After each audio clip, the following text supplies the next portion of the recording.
جو عورت کی قدر نہیں کرتا میرے خیال میں وہ سب سے بڑا بے وقوف ہے۔ شیر کو کوئی فرق نہیں پڑتا کہ ایک گیدڑ کیا سوچتا ہے۔ خدا کی مخلوق کی خدمت کرنا خدا کو خوش کرنے کا بہترین ذریعہ ہے۔ غلط بات پر غصہ آ جانا شرافت کی نشانی ہے، لیکن اسی غصے کو پی جانا مومن کی نشانی ہے۔ بڑا انسان وہ ہے جس کی محفل میں کوئی خود کو چھوٹا نہ سمجھے۔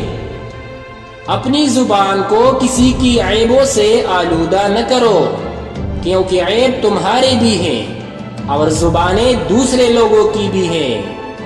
جب جسم موت کے لیے ہے تو اللہ کی راہ میں شہید ہونا سب سے بہتر ہے۔